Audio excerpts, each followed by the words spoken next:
വചനയാത്ര പുറപ്പാട് 16-ാം അധ്യായം.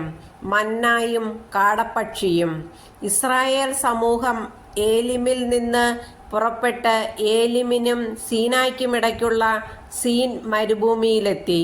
ഈജിപ്തിൽ നിന്ന് പുറപ്പെട്ടതിൻ്റെ 2-ാം മാസം 15-ാം ദിവസമായിരുന്നു അത്.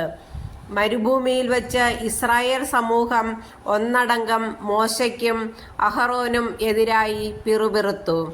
ഇസ്രായേൽക്കാർ അവരോട് പറഞ്ഞു, ഈജിപ്തിൽ ഇറച്ചിപ്പാത്രത്തിനടുത്തിരുന്ന് മതിയാവോളം അപ്പം തിന്നുകൊണ്ടിരുന്നപ്പോൾ കർത്താവിൻ്റെ കരത്താൽ കൊല്ലപ്പെട്ടിരുന്നുവെങ്കിൽ എത്ര നന്നായിരുന്നു.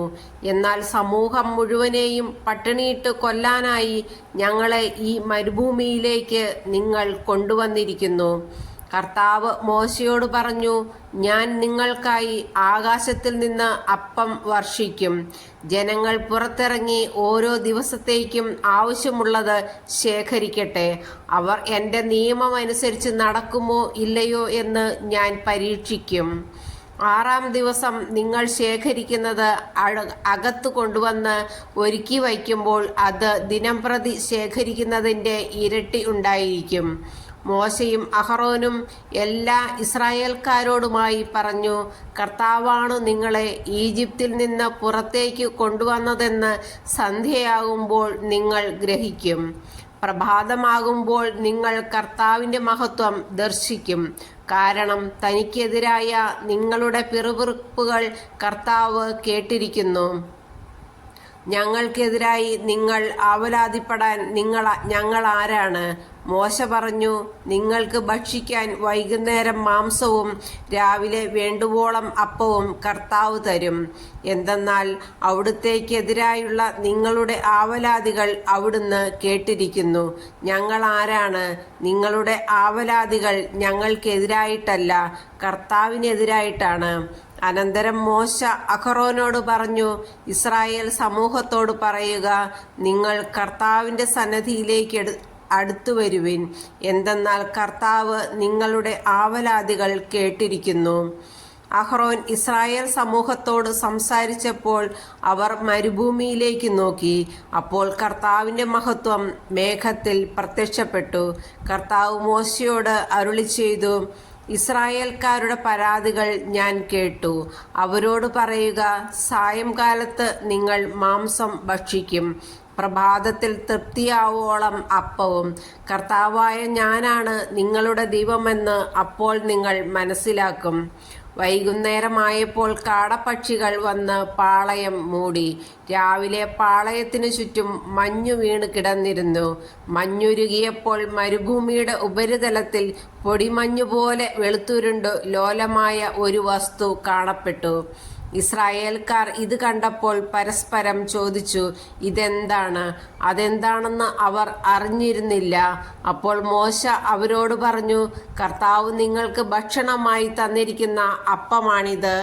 കർത്താവ് കൽപ്പിച്ചിരിക്കുന്നത് ഇപ്രകാരമാണ്, ഓരോരുത്തനും തൻ്റെ കൂടാരത്തിലുള്ള ആളുകളുടെ എണ്ണമനുസരിച്ച് ആളൊന്നിന് 1 ഓമർ വീതം ശേഖരിക്കട്ടെ.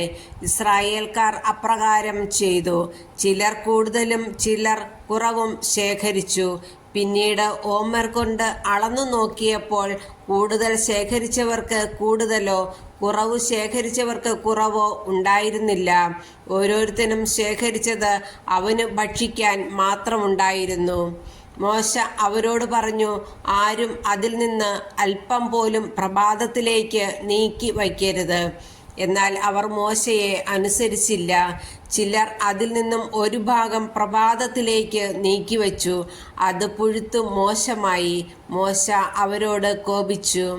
പ്രഭാതം തോറും ഓരോരുത്തരും തങ്ങൾക്ക് ഭക്ഷിക്കാവുന്നിടത്തോളം ശേഖരിച്ചു കൊണ്ടിരുന്നു. ബാക്കിയുള്ളത് സൂര്യൻ ഉദിച്ചുയരുമ്പോൾ ഉരുകിപ്പോകുമായിരുന്നു. 6-ാം ദിവസം ഒരാൾക്ക് 2 ഓമർ വീതം ഇരട്ടിയായി അപ്പം അവർ ശേഖരിച്ചു. സമൂഹ നേതാക്കൾ വന്ന് വിവരം മോശയെ അറിയിച്ചു. അപ്പോൾ അവൻ അവരോട് പറഞ്ഞു, കർത്താവിൻ്റെ കൽപ്പന ഇതാണ്, നാളെ പരിപൂർണ വിശ്രമത്തിൻ്റെ ദിവസമാണ്, കർത്താവിൻ്റെ വിശുദ്ധമായ സാബത്ത് ദിനം. വേണ്ടത്ര അപ്പം ഇന്ന് ചുട്ടെടുക്കുവിൻ, വേവിക്കേണ്ടത് വേവിക്കുകയും ചെയ്യുവിൻ, ബാക്കി വരുന്നത് അടുത്ത പ്രഭാതത്തിലേക്ക് സൂക്ഷിക്കുവിൻ. മോശ കൽപ്പിച്ചതുപോലെ മിച്ചം വന്നത് അവർ പ്രഭാതത്തിലേക്ക് മാറ്റിവെച്ചു. അത് ചീത്തയായി പോയില്ല, അതിൽ പുഴുക്കൽ ഉണ്ടായതുമില്ല. മോശ പറഞ്ഞു, ഇന്ന് കർത്താവിൻ്റെ വിശ്രമ ദിനമാകയാൽ നിങ്ങൾ അത് ഭക്ഷിച്ചുകൊള്ളുവിൻ. പാളയത്തിനു വെളിയിൽ ഇന്ന് അപ്പം കാണുകയില്ല.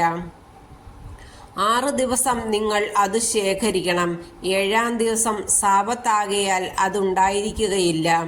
7-ാം ദിവസം ജനങ്ങളിൽ ചിലർ അപ്പം ശേഖരിക്കാനായി പുറത്തിറങ്ങി, എന്നാൽ ഒന്നും കണ്ടില്ല. അപ്പോൾ കർത്താവ് മോശയോട് ചോദിച്ചു, നിങ്ങൾ എത്ര നാൾ എൻ്റെ കൽപ്പനകളും നിയമങ്ങളും പാലിക്കാതിരിക്കും? കർത്താവ് നിങ്ങൾക്ക് സാബത്ത് നിശ്ചയിച്ചിരിക്കുന്നു.